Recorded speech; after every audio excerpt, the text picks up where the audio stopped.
another recording. My name's Terry Bankett. This is WFLT 1420 AM radio. Know the law. This is a call-in program, 810-239-5733. Today we're going to talk about a recent case from the Michigan Court of Appeals. And in this case, there were several interesting things that I learned, and that is that as we talk on occasion, often, it is fundamental to changing custody or changing your parenting time that there be a change in circumstances. And again, what I'm trying to do is just make these words a little bit more comfortable for you. Change in circumstances has to do with things that materially affect the best interests of the child. Sometimes a parent will think, well, I just came back to town, so now I'm more available. That isn't always an adequate change in circumstance to allow you to change your custody or parenting time. But this one kind of caught me by surprise. Getting clean from drugs. Getting clean from drugs is a change in circumstances. Now, that means that when an original parenting time order was put in place, maybe one of the parties had a little substance abuse problem and wasn't fit to have custody, maybe even not fit to see the children. And at some point in time, if the person avails himself of the system and rehabilitates themselves, they can use that fact, not alone, but use that fact as a basis for changing custody or increasing parenting time. This is the first time I've seen a case on point on this. Now, what am I talking about? I'm reviewing a case that goes to most attorneys from the State Bar of Michigan.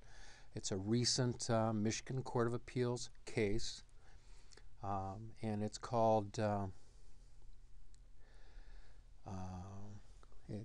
Yount versus Yount, and it's Joseph versus Diana Yount, and it's out of Ingham Circuit Court, and it was released by the Michigan Court of Appeals on December 11th, 2007. So this one's hot off the presses.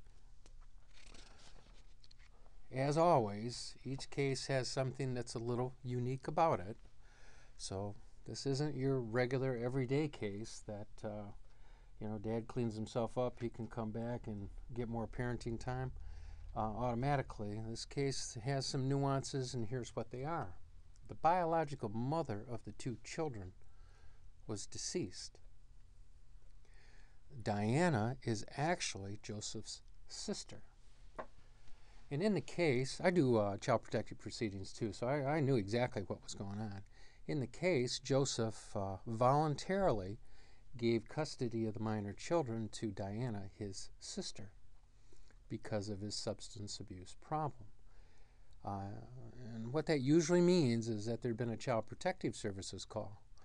Dad was caring for the children. Dad has a substance abuse problem. Children weren't being cared for adequately. State of Michigan gets involved, knocks on the door and said, "We're here to see how you're taking care of these children."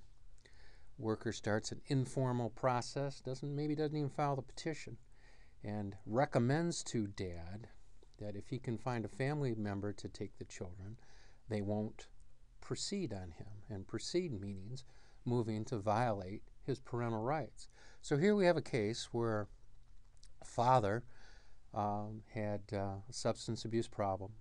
Possibly the state of Michigan got involved and encouraged him to change custody, and he gives custody to his sister. And in this case, when he resolves his substance abuse problem, the Michigan Court of Appeals said he has a right to a hearing. That's an adequate change in circumstances. And this case should go forward because the lower court had just stopped him dead.